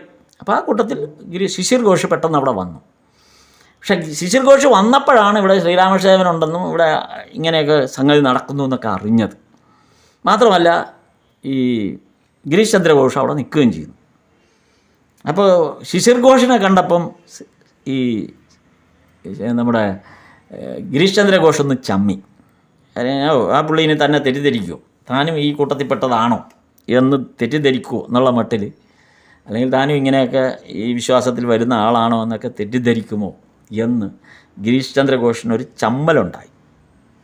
കാരണം പ്രത്യേകിച്ച് ഈ വലിയ പത്രാധിപരൊക്കെയാണ് വരുന്നത്. അപ്പോൾ നാടക സാംസ്കാരിക രംഗത്തൊക്കെ പ്രവർത്തിക്കുന്നവരെ സംബന്ധിച്ച് പത്രങ്ങളുടെ ഒരു പിന്തുണ ആവശ്യമാണ്. അപ്പോൾ പത്രത്തിലുള്ള പത്രാധിപർ തെറ്റിദ്ധരിച്ചാൽ നാളെ അത് തനിക്കൊരു ദോഷമായി വരുമല്ലോ എന്ന് പേടിച്ചിട്ടാണ് ഗിരീഷ് ചന്ദ്ര ഘോഷ് ആകെ കൂടെ ഒന്ന് വല്ലാതായി. ഇപ്പം എന്താ പറയണ്ടേന്ന് അറിയില്ല, സംഗതി ബോധ്യപ്പെടുത്താനും പറ്റും. ഞാൻ പരീക്ഷിക്കാൻ വന്നതാണെന്നൊക്കെ ശിശിർ ഘോഷിനോട് പറയാൻ പറ്റും. അങ്ങനെ ഇരുന്നപ്പോൾ ശിശിർ ഘോഷ് പെട്ടെന്ന് ശിശിർ ഘോഷ് ഇത് പ്രതീക്ഷിക്കാതെയാണ് അവിടെ വരുന്നത്. ഇപ്പോൾ ശ്രീരാമകൃഷ്ണദേവൻ അവിടെ ഉണ്ട്, അല്ലെങ്കിൽ അങ്ങനെയുള്ള കാര്യങ്ങളൊക്കെ നടക്കുന്നു എന്ന് കണ്ടു. ശ്രീരാമകൃഷ്ണദേവനോട് ഒട്ടും താല്പര്യമില്ലാത്ത ആളാണ് ശിശിർ ഘോഷ്, ബഹുമാനമൊന്നുമില്ല. പ്രത്യേകിച്ച് ഇന്ത്യ മിററിൽ ഈ ലേഖനമൊക്കെ വരുന്നതുകൊണ്ട് ആനന്ദ ബസാർ പത്രികയുടെ പത്രാധിപർക്ക് അതിനോട് വലിയ താല്പര്യമൊന്നുമില്ല. അമൃത ബസാർ ആനന്ദ ബസാറല്ല, അമൃത ബസാർ പത്രികയുടെ പത്രാധിപരായതുകൊണ്ട് അവർക്ക് വലിയ താല്പര്യമൊന്നുമില്ല. അപ്പോൾ പെട്ടെന്ന് ഈ തിരക്കൊക്കെ കണ്ടപ്പോൾ വന്നും പോയി. അപ്പോൾ പെട്ടെന്ന് ഈ വന്ന ശിശിർ ഘോഷ് എന്ത് ചെയ്തു, പെട്ടെന്ന് നമ്മുടെ ഗിരീഷ് ചന്ദ്ര ഘോഷിനെ കയറി പിടിച്ചിട്ട് പറഞ്ഞ് നമുക്കിവിടെ നിൽക്കണ്ട, നമുക്ക് പോയേക്കാമെന്ന് പറഞ്ഞു. അപ്പോൾ ഗിരീഷ് ചന്ദ്ര ഘോഷിന് ആശ്വാസമായി. ഒറ്റ ചാട്ടം ശിശിർ ഘോഷിൻ്റെ കൂടെ ഒറ്റ പോക്കങ്ങ് പോയി, ഇറങ്ങി അങ്ങ് പോയി നമ്മുടെ ഗിരീഷ് ചന്ദ്ര ഘോഷ്. ഇതാണ് രണ്ടാമത്തെ കാഴ്ച. ഇതായിരുന്നു ഗിരീഷ് ചന്ദ്ര ഘോഷ് ഭഗവാനെ കാണുന്ന രണ്ടാമത്തെ കാഴ്ചയാണ് ഈ പറഞ്ഞത്. ഇതെല്ലാം ഗിരീഷ് ചന്ദ്ര ഘോഷിൻ്റെ ആത്മസഞ്ചാരങ്ങളാണ്, ഓർമ്മകളാണ്. അത് നമ്മൾ ഓർക്കണം ആ ഒരു സന്ദർഭം. ഇനി മൂന്നാമത്തെ കൂടിക്കാഴ്ചയെക്കുറിച്ചാണ് പറയുന്നത്. ഈ മൂന്നാമത്തെ കൂടിക്കാഴ്ച നമുക്കെല്ലാം അറിയാം. അത് വചനാമൃതത്തിലൂടെ നമുക്കറിയാവുന്നൊരു രംഗമാണ്. അതായത് ഗിരീഷ് ചന്ദ്ര ഘോഷിൻ്റെ നാടകം ചൈതന്യലീല കാണാനായിട്ട് ശ്രീരാമകൃഷ്ണദേവൻ ആ നാടകം കാണണം എന്നുള്ള ആഗ്രഹത്തോടു കൂടി വരുന്നതാണ്. അത് വചനാമൃതത്തിലും ആ ഭാഗം വിവരിക്കുന്നുണ്ട്. അപ്പോൾ ശ്രീരാമകൃഷ്ണദേവൻ സ്റ്റാർ തിയേറ്ററിലേക്ക് വരികയാണ് നാടകം കാണാനായിട്ട്. അപ്പോൾ ഗിരീഷ് ചന്ദ്ര ഘോഷ് തന്നെ പറയുന്നത്, വന്ന സന്ദർഭത്തെ വിവരിക്കുന്നുണ്ട് ഗിരീഷ് ചന്ദ്ര ഘോഷ് തന്നെ. അപ്പോൾ ഗിരീഷ് ചന്ദ്ര ഘോഷ് ആ തിയേറ്ററിൻ്റെ മുന്നിൽ സ്റ്റേജിൻ്റെ വശത്തുള്ള ആ ഹാളിൽ ഒരു ഇടനാഴി പോലെ ഉണ്ട്. അവിടെ ഇങ്ങനെ അങ്ങോട്ടും ഇങ്ങോട്ടും ഉലാത്തുകയായിരുന്നു, ഇങ്ങനെ നടക്കുകയായിരുന്നു അങ്ങോട്ട്. അപ്പോൾ നാടകം ആരംഭിക്കണം. അപ്പോൾ അതിനു മുമ്പ് അതിൻ്റെ കാര്യങ്ങളൊക്കെ ആലോചിച്ചുകൊണ്ട് ആ സൈഡിലുള്ള ആ വരാന്ത പോലുള്ള ആ ഭാഗത്ത് അങ്ങോട്ടും ഇങ്ങോട്ടും നടക്കുകയാണ്. അപ്പോൾ ഈ അവസരത്തിലാണ് മഹേന്ദ്ര മുഖർജി എന്ന് പറഞ്ഞ്, ഈ വചനാമൃതം വായിക്കുമ്പോൾ നമുക്കറിയാം മുഖർജി സഹോദരന്മാർ എന്ന് പറഞ്ഞ 2 പേര്. അതിൽ മഹേന്ദ്ര മുഖർജി പെട്ടെന്ന് ശ്രീരാമകൃഷ്ണദേവൻ്റെ ഗിരീഷ് ചന്ദ്ര ഘോഷിൻ്റെ അടുത്തേക്ക് ഓടി വന്നിട്ട് പറഞ്ഞു, ശ്രീരാമകൃഷ്ണദേവൻ നാടകം കാണാൻ വന്നിട്ടുണ്ട്. അപ്പോൾ അദ്ദേഹത്തിന് ഒരു സൗജന്യ പാസ് അനുവദിക്കാൻ പറ്റുമോ എന്ന് മഹേന്ദ്ര മുഖർജി ചോദിച്ചു. അദ്ദേഹത്തിനൊരു സൗജന്യ പാസ് അനുവദിക്കാൻ പറ്റുമോ? അല്ല, ഇനിയിപ്പോൾ അതിനെന്തെങ്കിലും തരത്തിൽ ബുദ്ധിമുട്ടുണ്ടെങ്കിൽ സൗജന്യമായിട്ട് തരണ്ട, ഞങ്ങൾ ടിക്കറ്റ് എടുത്തോളാം, എന്നാലും ഒന്ന് ചോദിക്കണമല്ലോ എന്ന് വിചാരിച്ച് വന്ന് ചോദിച്ചതാണ്. അപ്പോൾ അത് വളരെ ഷാർപ്പായിട്ടാണ് മഹേന്ദ്ര മുഖർജി ആ കാര്യം ഡീൽ ചെയ്യുന്നത്. അതായത് സൗജന്യമായിട്ട് കൊടുക്കുകയാണെങ്കിൽ അത് ഗിരീഷ് ചന്ദ്ര ഘോഷിനെ സംബന്ധിച്ചൊരു അനുഗ്രഹം എന്നുള്ള ഒരു ധാരണ പോലെയാണ് മഹേന്ദ്രനാഥ് മുഖർജി പറയുന്നത്. ഇനിയിപ്പോൾ അനുവദിച്ചില്ലെങ്കിൽ കുഴപ്പമൊന്നുമില്ല, ഞങ്ങൾ ടിക്കറ്റ് എടുത്തോളാം, പണം കൊടുത്ത് ഞങ്ങൾ ടിക്കറ്റ് എടുത്തോളാം എന്ന് പറഞ്ഞു. അപ്പോൾ ഗിരീഷ് ചന്ദ്ര ഘോഷ് മറുപടി പറഞ്ഞു, അദ്ദേഹത്തിന് ടിക്കറ്റ് വേണ്ട, സൗജന്യമായിട്ട് കയറാം, പക്ഷേ മറ്റുള്ളവരെല്ലാവരും ടിക്കറ്റ് വാങ്ങണം എന്ന് നിർബന്ധം പറഞ്ഞു. അപ്പോൾ മഹേന്ദ്രനാഥ് മുഖർജി പറഞ്ഞു കുഴപ്പമില്ല. അപ്പോഴേക്കും മാസ്റ്ററും അവിടെ ഉണ്ട്, മാസ്റ്ററും വന്നു. അങ്ങനെ കൂടെ 2-3 പേരുണ്ട്. അപ്പോൾ മാസ്റ്ററും മഹേന്ദ്രനാഥ് മുഖർജി എല്ലാം കൂടെ പറഞ്ഞു അത് കുഴപ്പമില്ല, ഞങ്ങൾ ടിക്കറ്റ് എടുത്തോളാം, അദ്ദേഹത്തിന് സൗജന്യമായിട്ട് അനുവദിക്കുകയാണെങ്കിൽ നല്ല കാര്യം, അദ്ദേഹത്തിന് ഒന്ന് സ്വീകരിക്കുകയാണെങ്കിൽ നല്ലത് എന്ന് പറയും. അപ്പോൾ സ്വീകരിക്കണ്ടേ? അപ്പോൾ ഗിരീഷ് ചന്ദ്ര ഘോഷ് എന്ത് ചെയ്തു, നേരെ തിയേറ്ററിന് മുന്നിലേക്ക് വന്നു. അപ്പോൾ മുന്നിൽ വന്നപ്പം ആ കുതിരവണ്ടി സ്റ്റാർ തിയേറ്ററിൻ്റെ ആ കോമ്പൗണ്ടിൻ്റെ അവിടേക്ക് കയറി നിൽക്കുകയാണ്. എന്നിട്ട് ഭഗവാൻ അതിനകത്തുനിന്ന് താഴോട്ട് ഇറങ്ങുന്നു, എന്നിട്ട് നടന്നു വരികയാണ്. അപ്പോൾ കോമ്പൗണ്ടിലൂടെ നടന്നു വരുമ്പോൾ ഗിരീഷ് ചന്ദ്ര ഘോഷ് തോന്നി അദ്ദേഹത്തെ ചെന്നൊന്ന് വണങ്ങണം എന്ന് തോന്നി, ശ്രീരാമകൃഷ്ണദേവനെ ഒന്ന് വണങ്ങണം എന്ന് തോന്നി. പക്ഷേ എന്തോ അദ്ദേഹത്തിൻ്റെ ഒരു ഈഗോ കാരണം അതിനങ്ങോട്ട് മനസ്സിൽ അങ്ങനെ ഒരു തോന്നലുണ്ടായാലും അവിടെ പോയി അങ്ങ് വണങ്ങാനുള്ള അത് എന്തുകൊണ്ടോ ഗിരീഷ് ചന്ദ്ര ഘോഷിന് അത് സാധിച്ചില്ല എന്നാണ് പറയുന്നത്. ഇത് ഗിരീഷ് ചന്ദ്ര ഘോഷ് എഴുതുകയാണ്.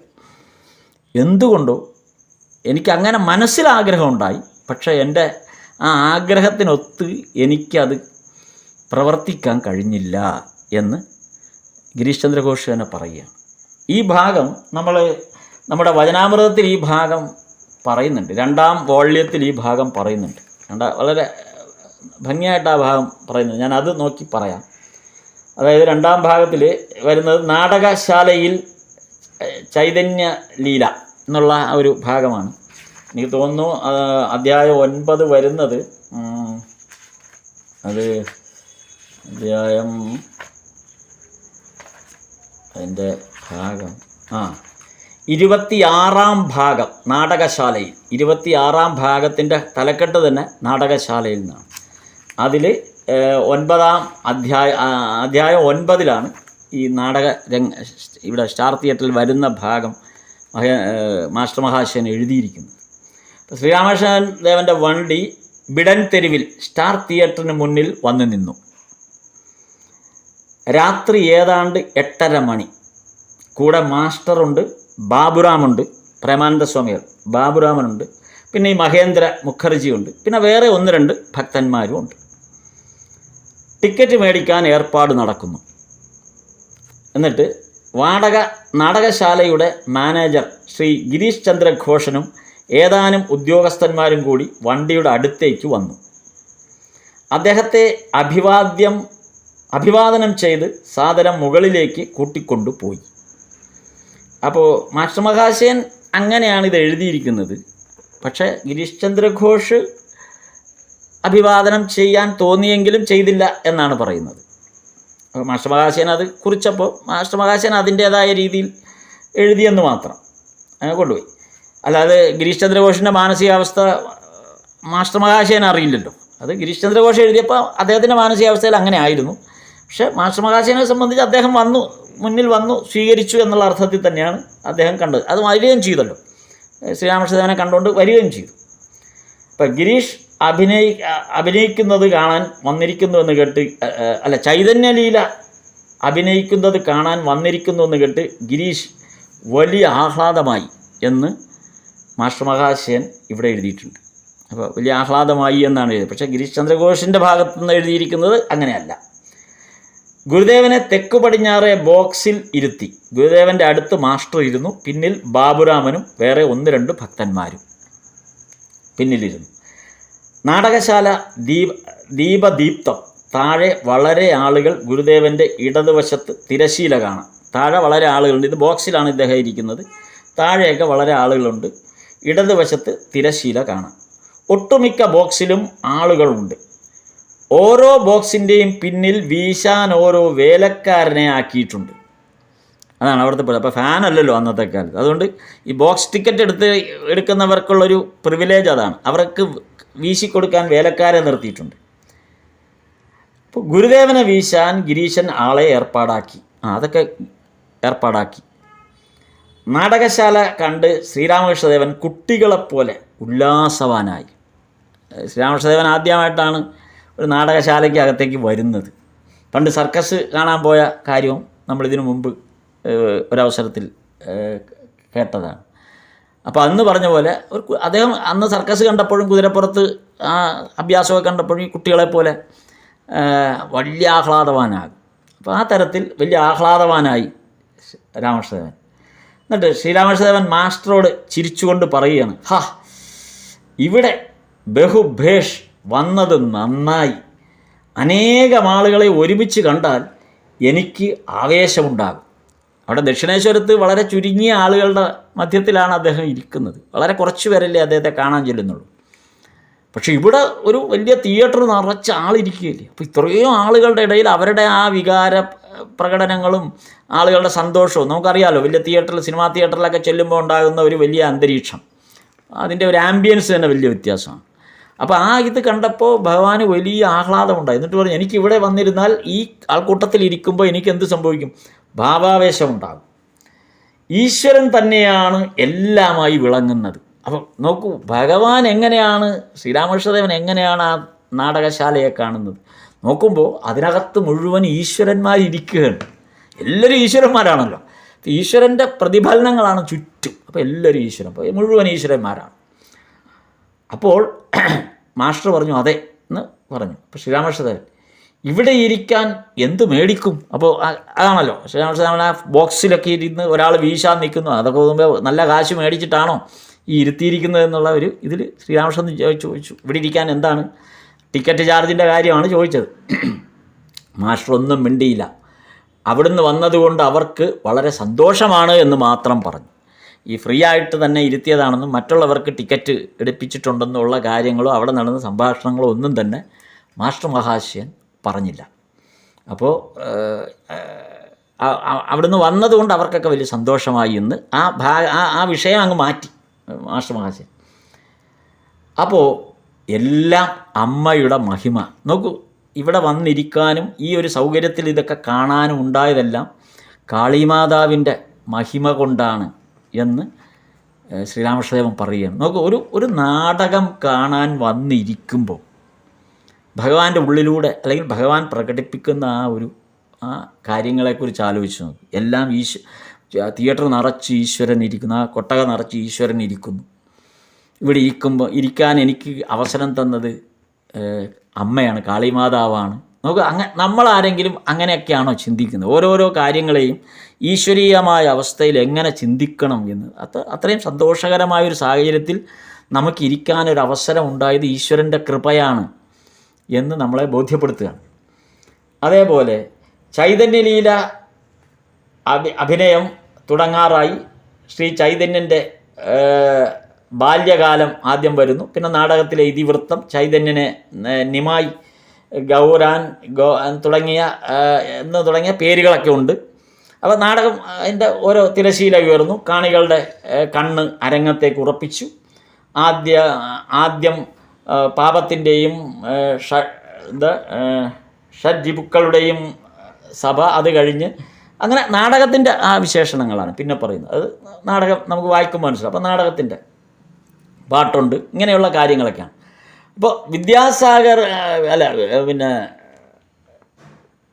വിദ്യാധാരികളും മുനിമാരും അത് നാടകത്തിൽ വരുന്ന ഓരോ കഥാപാത്രങ്ങളെക്കുറിച്ച് ഉള്ള വിവരണങ്ങളാണ്. ഏതാണ്ട് ആ അധ്യായം നമ്മളതിനിപ്പോൾ വായിക്കേണ്ട ആവശ്യമില്ല. അപ്പോൾ ആ ഒരു ഭാഗം മുഴുവനും ആ അധ്യായത്തിൽ എങ്ങനെയാണ് ഭഗവാൻ നാടകം കാണുന്നത് എന്ന് അതിനകത്ത് വിവരിക്കുന്നുണ്ട്. അപ്പോൾ ഇവിടെ ഇതാണ് ഗിരീഷ് ചന്ദ്ര ഘോഷ്. ഇത് കഴിഞ്ഞിട്ടാണ്, ഈ ഒരു സന്ദർഭം കഴിയുമ്പോഴാണ് ഗിരീഷ് ചന്ദ്ര ഘോഷ് ഭഗവാൻ സ്റ്റേജിലേക്ക് ഇറങ്ങിച്ചൊല്ലുന്നതും. നമ്മൾ നേരത്തെ പറഞ്ഞ വിനോദിനി ദാസി, അവരാണ് ഈ നാടകത്തിലെ റോളിൽ അഭിനയിക്കുന്നത്. ചൈതന്യ മഹാപ്രഭുവിൻ്റെ റോളിൽ അഭിനയിക്കുന്നവരാണ്. അപ്പം അവരെ അനുഗ്രഹിക്കുന്നതൊക്കെ ഈ ഒരു സന്ദർഭത്തിലാണ്. അപ്പോൾ എത്രമാത്രമാണ് ഭഗവാൻ ഗിരീഷ് ചന്ദ്ര ഘോഷ് ഇത് മൂന്നാമത്തെ ഈ കൂടിക്കാഴ്ച കഴിയുമ്പോഴാണ് ഗിരീഷ് ചന്ദ്ര ഘോഷിലേക്ക് വീണ്ടും മാറ്റങ്ങളുടെ ഒരു തുടക്കമുണ്ടാകുന്നത്. ഈ മൂന്നാമത്തെ കൂടിക്കാഴ്ചയ്ക്ക് ശേഷമാണ് അതായത് ഭഗവാനെ ആ തിയേറ്ററിൽ കണ്ടതിന് ശേഷമാണ് ഗിരീഷ് ചന്ദ്ര ഘോഷ് മെല്ലെ ഒരു മാറ്റമുണ്ടാകുന്നത്. അപ്പോൾ ഈ ഒരു മാറ്റം, അതായത് ഗിരീഷ് ചന്ദ്ര ഘോഷ് തന്നെ പറയുന്നത്, ശ്രീരാമകൃഷ്ണദേവനോട് അടുക്കാനുള്ള സാഹചര്യങ്ങളോ അല്ലെങ്കിൽ ഗുരു എന്ന നിലയിൽ താല്പര്യമോ ഇതിനകത്ത് സൃഷ്ടിച്ചില്ല എന്നതാണ് വാസ്തവം. അങ്ങനെയാണ് ഗിരീഷ് ചന്ദ്ര ഘോഷ് എഴുതിയത്. ഈ തിയേറ്ററിൽ വന്നതും ഈ കാര്യങ്ങളെല്ലാം കണ്ടതും ഒക്കെ ആണെങ്കിൽ പോലും ഒരു ഗുരുവായി സ്വീകരിക്കാനോ അല്ലെങ്കിൽ ആ സാഹചര്യങ്ങളൊന്നും ഒരു ഗുരു എന്ന നിലയിൽ ശ്രീരാമകൃഷ്ണദേവനെ സ്വീകരിക്കാനുള്ള ഒരു താല്പര്യവും തന്നിൽ സൃഷ്ടിച്ചില്ല എന്നുള്ളതാണ് വാസ്തവം എന്ന് ഗിരീഷ് ചന്ദ്ര ഘോഷ് വന്നു. പക്ഷേ പിന്നീട് ഉണ്ടായ കൂടിക്കാഴ്ചകളിൽ എങ്ങനെയാണ് ഗിരീഷ് ചന്ദ്ര ഘോഷ് അത് ആ പാദങ്ങളിലേക്ക്, ശ്രീരാമകൃഷ്ണദേവൻ്റെ പാദങ്ങളിലേക്ക് പരിപൂർണമായി സമർപ്പിതമാകുന്നത്, അതായത് ഈ ഒരു സന്ദർഭത്തിന് ശേഷം വരുന്നതാണ് ഗിരീഷ് ചന്ദ്ര ഘോഷ് സമ്പൂർണമായി ശ്രീരാമകൃഷ്ണദേവൻ്റെ പാദപത്മങ്ങളിലേക്ക് സ്വയം സമർപ്പിക്കപ്പെടുന്നത്. അതാണ് ഭഗവാൻ എങ്ങനെയാണ് ഒരു നാസ്തികനായ ഒരാളെ ആ സ്റ്റെപ്പ് ബൈ ഗിരീഷ് ചന്ദ്ര ഘോഷിൻ്റെ ഈ ഓരോ ഘട്ടങ്ങൾ നമ്മൾ മനസ്സിലാക്കുമ്പോൾ ആ സ്റ്റെപ്പ് ബൈ സ്റ്റെപ്പായിട്ട് എങ്ങനെയാണ് ഭഗവാൻ ഗിരീഷ് ചന്ദ്ര ഘോഷിനെ പോലുള്ളൊരു വ്യക്തിത്വത്തെ ഈശ്വരങ്കിലേക്ക് എങ്ങനെ നയിക്കുന്നു എന്നുള്ളതാണ്. ഒരു ഈശ്വര സാക്ഷാത്കാരത്തിന് അർഹനാക്കുന്നത് എങ്ങനെ. നമുക്കറിയാം ഇതിൻ്റെയൊക്കെ അവസാനം സംഭവിക്കുന്നത് സന്യസ്ത കാവി മുണ്ട് സമർപ്പിക്കുന്ന ഏക ഗൃഹസ്ഥാശ്രമി കൂടിയാണ് ഗിരീഷ് ചന്ദ്ര ഘോഷ്. അപ്പോൾ ആ തരത്തിൽ ഒരു ജീവനെ ഉയർത്തുകയാണ്, ഉയർന്ന നിലയിലേക്ക് എത്തിക്കുന്നതാണ്. അതിൻ്റെ ഈ ഗിരീഷ് ചന്ദ്ര ഘോഷിൻ്റെ ഈ ആദ്യ ഘട്ടങ്ങളിലൂടെ കടന്നു വരുമ്പോഴാണ് സ്വാഭാവികമായി നമുക്കെല്ലാം പരിചിതമായ ഒരു സാഹചര്യങ്ങളാണ് ഗിരീഷ് ചന്ദ്ര ഘോഷ് വിവരിക്കുന്നത്. ആ ഓരോ ഘട്ടവും നമ്മളെല്ലാം കടന്നു പോകുന്ന അല്ലെങ്കിൽ നമ്മളെല്ലാം പരിചിതമായ, നമുക്കെല്ലാം അറിയാവുന്ന, നമുക്ക് ചുറ്റും നടക്കുന്ന കാര്യങ്ങൾ തന്നെയാണ് ഗിരീഷ് ചന്ദ്ര ഘോഷ് അന്നും ഈ 100 വർഷങ്ങൾക്ക് മുമ്പും അന്നും ഇത് വിവരിക്കുമ്പോൾ ഇന്നത്തെ ഈ സാഹചര്യത്തിൽ ഇന്നത്തെ മനുഷ്യൻ്റെ ചിന്തയ്ക്കും രീതിക്കും അനുസരിച്ചാണ് നമുക്കത് വ്യക്തമായി മനസ്സിലാവും. കാര്യം അതിനൊരു മാറ്റവും ഇന്നുണ്ടായിട്ടില്ല. എന്നിട്ട് ഈ അവസ്ഥയിൽ നിന്ന് എങ്ങനെയാണ് ഈശ്വര സാക്ഷാത്കാരത്തിനൊരാൾ അർഹനായി തീരുന്നത് എന്ന് നമ്മൾ പഠിക്കുമ്പോഴാണ് നമ്മൾ യഥാർത്ഥത്തിൽ ആ ജ്ഞാനം നമുക്കുണ്ടാകുന്നത് ഇതിനെക്കുറിച്ചുള്ളത്. അതാണ് നമ്മളെ ഗിരീഷ് ചന്ദ്ര ഘോഷിൻ്റെ ഈ ഇത് പഠിപ്പിക്കുന്നത്, ആ ജീവിതം പഠിപ്പിക്കുന്നത്. അപ്പം ഇനി അടുത്ത് വരുന്നത് എങ്ങനെയാണ് ആ ഭഗവാൻ പൂർണ്ണമായി സമർപ്പിക്കപ്പെടാനുണ്ടായ ആ സാഹചര്യം എങ്ങനെ ഉണ്ടായി, അതേത് വിധത്തിലാണ് ഗിരീഷ് ചന്ദ്ര ഘോഷ് അത് ആ നിലയിലേക്ക് എത്തിച്ചേർന്നത് എന്നുള്ളതാണ് ഗിരീഷ് ചന്ദ്ര ഘോഷ് അവസാനമായിട്ട് ആ ലേഖനത്തിൻ്റെ അവസാന ഭാഗമാണ് ഇനി ഉള്ളത്. നമുക്കത് അടുത്ത ദിവസം നമുക്ക് ആ ഭാഗം പറയാം. സ്ഥാപകായ ച ധർമ്മസ്യ സർവധർമ്മസ്വരൂപിണേ അവതാരവരിഷ്ഠായ രാമകൃഷ്ണായ തേ നമഃ. നമസ്തേ നമസ്തേ നമസ്തേ നമസ്തേ നമസ്തേ. കണ്ണിന്റെ മുമ്പിൽ അതെല്ലാം കൊണ്ടുവന്നു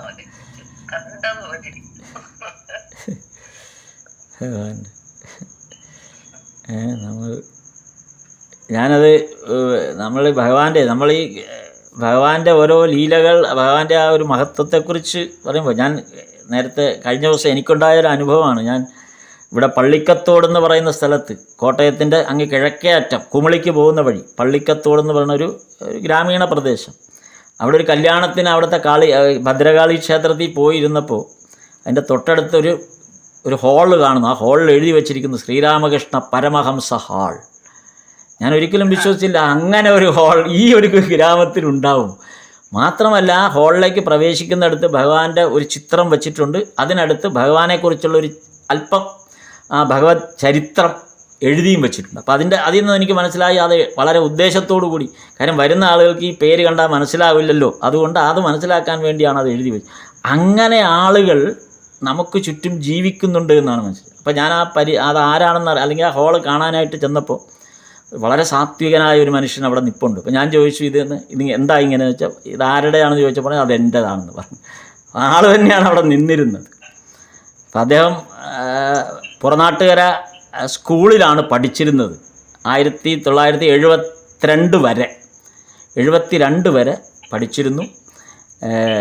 ഗണാൻ സ്വാമിയായിട്ടൊക്കെ വളരെ അടുത്ത ആളാണ്, ഈശ്വരാൻ സ്വാമികളോടൊക്കെ വളരെ അടുത്ത ആളാണ്. അപ്പോൾ ആ ഒരു സ്നേഹവും ഭക്തിയുമാണ് ആ മനുഷ്യനെ അങ്ങനെ ഒരു ഹാള്. ആ ക്ഷേത്രം അദ്ദേഹത്തിൻ്റെ വകയാണ്. അതൊരു പ്രൈവറ്റ് ക്ഷേത്രമാണ്, കാളി ക്ഷേത്രം, വലിയ ക്ഷേത്രമാണ്. അപ്പോൾ അദ്ദേഹം പറഞ്ഞ വാക്ക് ഇത് കാളി ക്ഷേത്രമാണ്, അപ്പോൾ ഇതിൻ്റെ അടുത്ത് വരേണ്ടത് ശ്രീരാമകൃഷ്ണദേവൻ്റെ വീടാണ്, താമസ സ്ഥലമാണ്. അങ്ങനെയാണ് അത് സങ്കല്പിച്ചിരിക്കുന്നത്. വലിയൊരു മനുഷ്യൻ. അപ്പോൾ നമ്മൾ ഇങ്ങനെയൊക്കെ ആളുകൾ എത്രയോ നമുക്ക് ചുറ്റുമുണ്ട്. അപ്പം അത് വലിയൊരു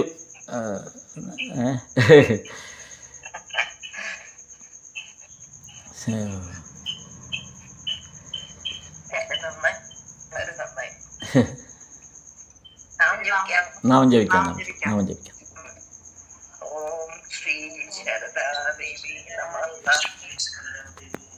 ഓം ശ്രീ ശരദാദേവി നമഃ. ഓം